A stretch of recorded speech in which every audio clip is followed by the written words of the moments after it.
আমরা না আসলে ক্লান্ত জাতি হিসেবে, আমি ব্যক্তিগতভাবে বাংলাদেশের একজন নাগরিক হিসেবে আমার এখন সত্যিই খুব ক্লান্ত লাগে। দেখুন নিকোল, গাজীপুরে যে ঘটনাটা ঘটেছে সেই ঘটনায় কারা ঘটালো, কারা মদদ দিল, কারা সেটাতে উস্কে দিল এবং কেন মাঠে পুলিশ এবং সেনাবাহিনী মোতায়েন থাকা সত্ত্বেও এই ধরনের ঘটনা ঘটতে পারলো, সেটা স্বরাষ্ট্র উপদেষ্টার বের করার কথা, তাই নয় কি?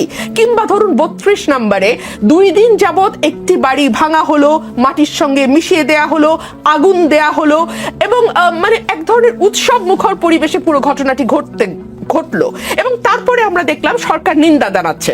সরকার যদি শক্ত স্ট্যান্ড নিয়ে বলতো আমরা এটা সমর্থন করছি, কারণ জার্মানিতে নাজিদেরকে একেবারে মাটির সঙ্গে মিশিয়ে দেওয়া হয়েছিল, তাদের কোনো অস্তিত্ব রাখা হয়নি, ঠিক একইভাবে আমরা বাংলাদেশেও শেখের কোনো অস্তিত্ব রাখবো না, এটা যদি তারা বোল্ডলি ঘোষণা দিয়ে করতো তাহলে মানুষ আশ্বস্ত হতো এই ভেবে যে ও আচ্ছা, সরকারের অন্তত নিয়ন্ত্রণ আছে, সরকার জানে ঘটনাটি ঘটছে এবং সরকার এটিকে ঘটতে দিচ্ছে বিকজ সরকার এটিকে সমর্থন করে।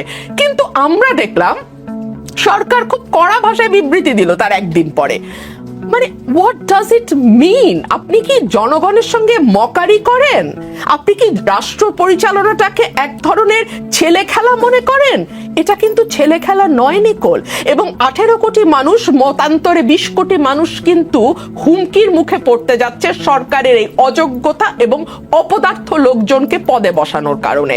আমরা অনেকেই অনেক আশা নিয়ে এই সরকার গঠন করা হয়েছিল এবং সেই সময়ে বড় বড় সকল রাজনৈতিক দল বলেছিল যে এই সরকার আমাদের সরকার, এই সরকারকে কোনোভাবে ব্যর্থ হতে দেওয়া যাবে না। আমরা তো দেখছি সরকার ব্যর্থ হওয়ার জন্য মরিয়া হয়ে গেছে। সরকার যদি জনজীবনের ন্যূনতম স্বস্তিটুকু আনতে পারত। মানে এখন কি হয়েছে বাংলাদেশে, আমরা সন্ধ্যার পরে বহু বহু বহু বছর পর আবারও বেরোতে এখন ভয় পাই। আপনিও ভয় পান, স্বীকার করবেন কি করবেন না জানি না, আমি ভয় পাই ভাই। এবং আমি এটা সকল চ্যানেলে বলি, রাত হলে আমাকে আমার সঙ্গে আরেকটা লোক দিতে হবে গাড়িতে। এটা তো আমি গত 15 বছর বলি নাই। সো পরিস্থিতিটাকে আপনারা সেই জায়গায় নিয়ে গেছেন এবং আমি যখন সাধারণ মানুষ, সেই মানুষগুলো বিশ্বাস করেন কোন রং লেবাজের মানুষ না, একেবারে আম জনতা। আপনার প্রোগ্রামের যে হেডলাইন, সেই হেডলাইনের মানুষজনের সঙ্গে আমি যখন কথা বলি, তারা আমাকে গলা নিচু করে একটা কথা বলে, ভাই তাড়াতাড়ি নির্বাচনের ব্যবস্থা করেন, তাড়াতাড়ি একটা নির্বাচনের ব্যবস্থা করেন। কোন দিকে যাচ্ছে বাংলাদেশ? কোন দিকে যাচ্ছে বাংলাদেশ? এইটা কি এই 22 জন উপদেষ্টার জবাব দেওয়ার কথা নয়? আমরা তো কয়েক লক্ষ কোটি টাকা ব্যয় করে একটা সরকারকে রাখি যাতে জনজীবনে ন্যূনতম স্বস্তিটুকু বজায় থাকে। সেটা আপনাকে এনশিওর করতে কি ডেভিল হান্ট, অ্যাঞ্জেল হান্ট, কি জানি আরেকটা বললেন, এগুলো মনেও রাখতে চাই না আমি। এগুলো ভারী ভারী নাম না, আমি মনে রাখতে চাই না নিকোল। এইসব ভারী ভারী নাম দিয়ে, শব্দ দিয়ে কেন আপনাকে আওয়াজ দিতে হয়? আমি আসলে আর কোনো শব্দ নিয়ে আলোচনা করতে চাই না, আমি কাজ দেখতে চাই। আজকে শুরু হয়েছে যে 1000 কয়টা মানুষের কথা আপনি বললেন ধরা হয়েছে, তাদেরকে গত পরশু কেন ধরা হয় নাই? মানে তারা কি গত পরশু ফেরেশতা ছিল, ডেভিল হান্টের পর শয়তান হয়েছে? তা তো না নিকোল, প্লিজ কাজ করতে বলেন। হ্যাঁ, মানে আমরা শব্দের জাদুতে অনেক বেশি বিপদ, তার জন্য কি 6 মাস অনেক বেশি সময় নয়? কিন্তু এই 6 মাসে আমরা কি একটা দিনের জন্য স্বস্তিতে থাকতে পেরেছি? 6 মাস মানে 180 দিন।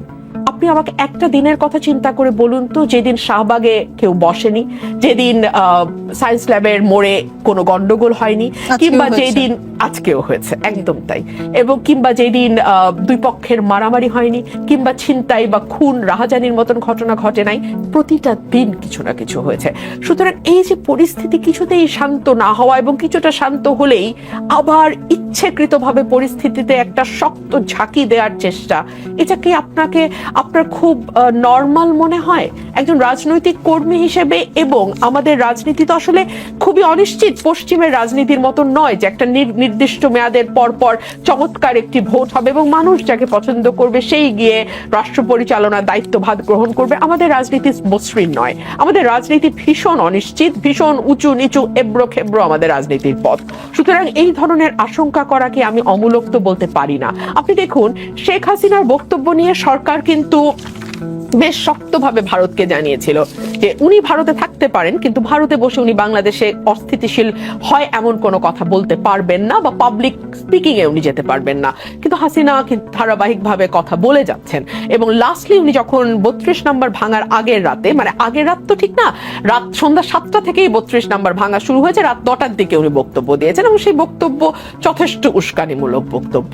এবং তারপরে আমরা দেখলাম 2 দিন ধরে টানা ভাঙচুর হলো, বিভিন্ন জেলায় আওয়ামী লীগের নেতাদের বাড়ি ঘরে লুটপাট হলো, হামলা হলো, ভাঙচুর হলো, আগুন দেয়া হলো, এবং একটা সিস্টেম্যাটিক প্যাটার্ন আমরা লক্ষ্য করলাম। এবং যেটা সবচেয়ে অ্যালার্মিং নিকোল, যেটা আমি একটু আগে বলছিলাম, সরকার বিবৃতি দিয়ে তার দায়টা সারলো।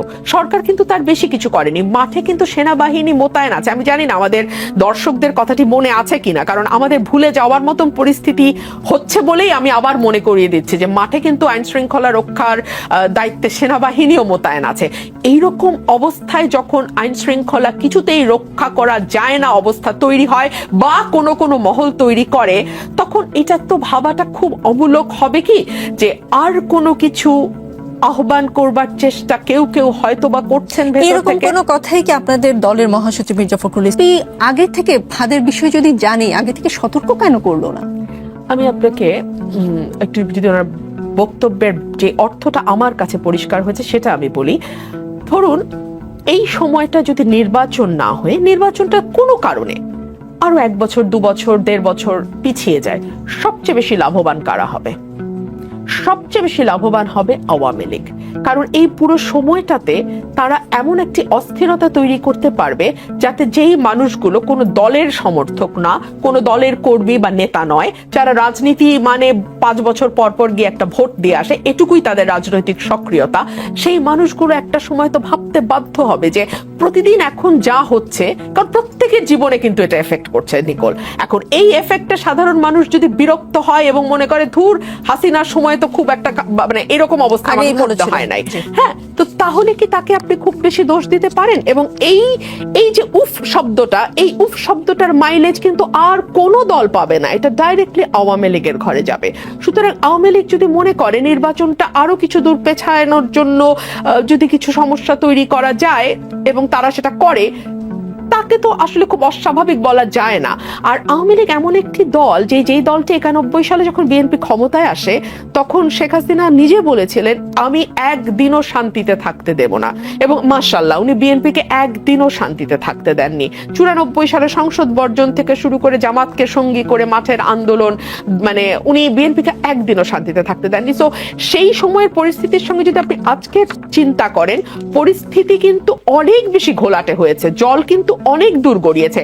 91 সালের শেখ হাসিনা কিন্তু প্রধানমন্ত্রীত্বের স্বাদ পাননি, কিন্তু 2024-এর শেখ হাসিনা কিন্তু 20 বছর প্রধানমন্ত্রীত্বের স্বাদ পেয়েছেন। 96 থেকে 2001 এবং 8 থেকে 24, 20 বছর তিনি প্রধানমন্ত্রী হওয়ার স্বাদ পেয়েছেন। 1, 2 হচ্ছে 91-এ শেখ হাসিনাকে কিন্তু দেশ ছেড়ে পালাতে হয়নি, বেইজ্জতি হতে হয় নাই। 2024-এ শেখ হাসিনাকে কিন্তু পালিয়ে যেতে হচ্ছে, যার 3 দিন আগে তিনি তার নিজস্ব কথা বলার একটি ভঙ্গি আছে, তো ওভাবে তিনি বলেছিলেন শেখ হাসিনা পালায় না, কিন্তু ওনাকে পালাতে হয়েছে।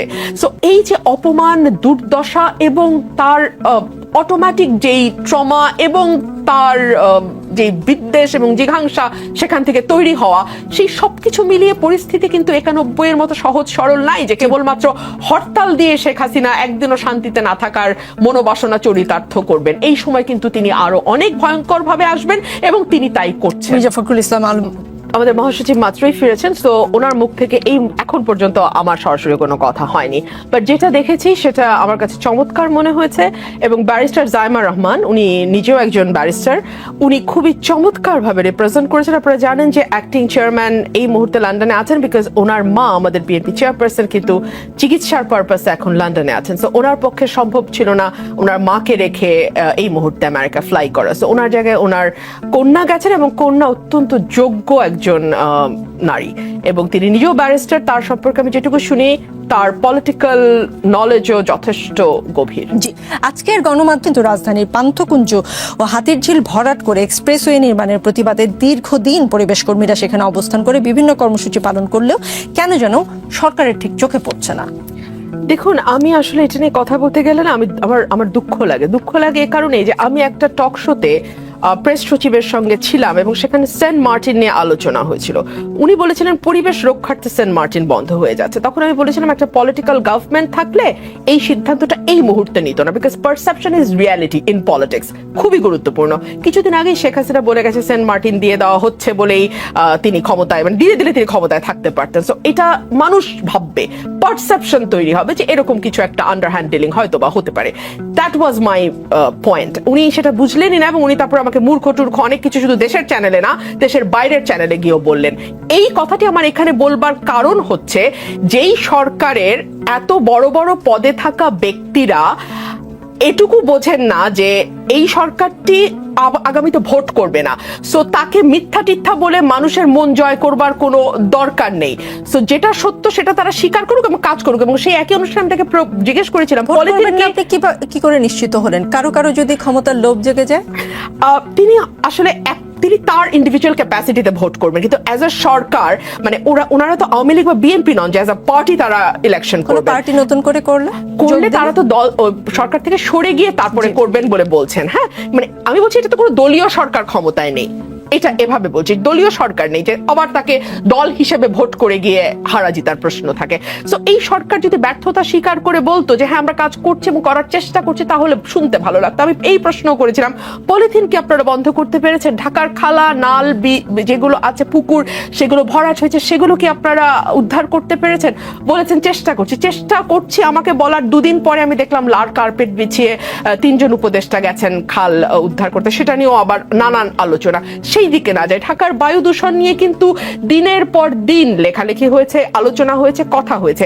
আমরা ধরে নেই যদি পলিটিক্যাল সরকার থাকে, তাদেরকে নানান স্টেক হোল্ডার থাকে, তাদের নানান জায়গায় তাদের মানে খুঁটি বাঁধা থাকে, সো তাদেরকে অনেক কিছু হিসেব করে করতে হয়। কিন্তু এই সরকারটি তো আসলে কারো কাছে ট্যাক্স জমা দিয়ে আসে নাই বা কারো কাছে তার খুঁটিটি জমা দিয়ে আসে নাই। এই সরকারটি কেন স্বাধীনভাবে এই কাজগুলো করতে পারছেন? এবং আমাদের পরিবেশ উপদেষ্টা এমন একজন ব্যক্তি যিনি ম্যাগসেসাই পুরস্কার প্রাপ্ত এবং তিনি আন্তর্জাতিকভাবে পরিবেশ নিয়ে কাজ করবার জন্য বিখ্যাত হয়েছেন। গত 6 মাসে ওনাকে আমরা মিডিয়ার সামনে এসে নানান কথা বলার বাইরে আর কি করতে দেখেছি আমি জানি না। এই প্রশ্নটি আমি আপনার মাধ্যমে করতে চাচ্ছি। সেখানে বিএনপির 31 দফা নিয়ে কথা থাকবে, সেখানে আগামী জাতীয় নির্বাচন নিয়ে কথা থাকবে, সেখানে আইন শৃঙ্খলা পরিস্থিতি এবং দ্রব্যমূল্য নিয়ে মানুষের যে নাভিশ্বাস অবস্থা সেগুলো নিয়েও আলাপ থাকবে এবং সার্বিকভাবে নেতাকর্মীদের সঙ্গে কেন্দ্রের, একেবারে তৃণমূলের সঙ্গে কেন্দ্রের যে সংযোগ সেটি আরেকবার চাঙ্গা করা। বিকজ নির্বাচন আমরা আশা করছি এই বছরের মধ্যেই আমরা একটি নির্বাচন পাবো। সো নির্বাচনের আগে দল পুরো আবার গোছানো এবং কেন্দ্রের সঙ্গে তৃণমূলের একটা সংযোগ করবার জন্য মূলত এই জনসভাগুলো করা। অন্তর্বর্তী সরকারের প্রধান উপদেষ্টা ডক্টর মোহাম্মদ ইউনূসের সাথে আগামীকাল সন্ধ্যায় বিএনপির একটি প্রতিনিধি দল সাক্ষাৎ করবে। কি আলোচনা, মানে কি নিয়ে আলোচনা হতে পারে আমি পুরোটা জানতে চাচ্ছি না, কোনো হিন্টস কে দিতে পারেন কিনা? দেশের সার্বিক পরিস্থিতি নিয়ে তো আলোচনা হবার কথা। রাজনৈতিক পরিস্থিতি 32 নম্বরে যা হয়েছে সার্বিক। জি, অর্থ উপদেষ্টা সালেউদ্দিন আহমেদ বলেছেন আমরা সবকিছু করতে পারবো না, বড় বড় সংস্কারও করতে পারবো না, তবে পদচিহ্ন রেখে যেতে চাই, পরে যারা আসবে তারা যেন সংস্কার অব্যাহত রাখে। 6 মাসে কিছুই হয়নি ঠিক নয়। দেশের অর্থনৈতিক অবস্থা পুরোপুরি ঠিক না হলে স্থিতিশীল অবস্থায় আছে, বাইরের ডোনাররা মোটামুটি সন্তুষ্ট। দেশের অর্থনৈতিক অবস্থা নিয়ে তার যে বয়ান সেটার সাথে আপনি একমত কিনা? অর্থনৈতিক অবস্থাটা সবচেয়ে ভঙ্গুর অবস্থায় ছিল শেখ হাসিনার সময় এবং যে শ্বেতপত্র প্রকাশিত হয়েছে তার যদি 10 ভাগের 1 ভাগও হয়ে থাকে সেটা ভয়াবহ। এবং আমি বলছি যে তর্কের খাতিরে যদি 10-এর 1 হয় তাহলেও সেটা ভয়াবহ। সেখানে তো এটা কল্পনাই করা যায় না অর্থনীতি কোন জায়গায় গিয়ে দাঁড়িয়েছিল। এবং আমি অর্থ উপদেষ্টা সালেউদ্দিন আহমেদকে বিশেষভাবে ধন্যবাদ দিতে চাই, কারণ উনি কথা কম বলেন এবং উনি কাজ সম্ভবত অনেক বেশি করেন। অর্থনীতি অনেকটাই স্থিতিশীল অবস্থায়, কিন্তু তারপরেও আমি ওনাকে বিনীতভাবে বলবো মূল্যস্ফীতি কিন্তু মানুষকে ভীষণ কষ্ট দিচ্ছে। আমরা তো আসলে ওনারা তো অনেক বড় বড় জায়গায় আছেন এবং ওনারা যেহেতু সরাসরি রাজনীতির সঙ্গে কোনোদিনই যুক্ত ছিলেন না, ওনাদের দরজা বরাবর একেবারে সাধারণ মানুষ যেতে পারতো না, কথা বলার সুযোগও ছিল না। কিন্তু আমাকে তো আসলে 15-20 দিন গ্রামে থাকি, তারপর যখন শহরে আসে আমি রিক্সায় চড়ি, গণপরিবহনে চড়ি, আমাকে অনেক মানুষের সঙ্গে কথা বলি এবং আমাকে চেনে বলে অনেক মানুষ এসে কথা বলে এবং প্রত্যেকেই কিন্তু একটা কথাই বলে, নিকোল আপা আর তো পারি না, সংসার তো চলে না। আমি সালেউদ্দিন স্যারকে অনুরোধ করব উনি এই দিকটা রমজানের আগে একটু মনোযোগ দেবেন।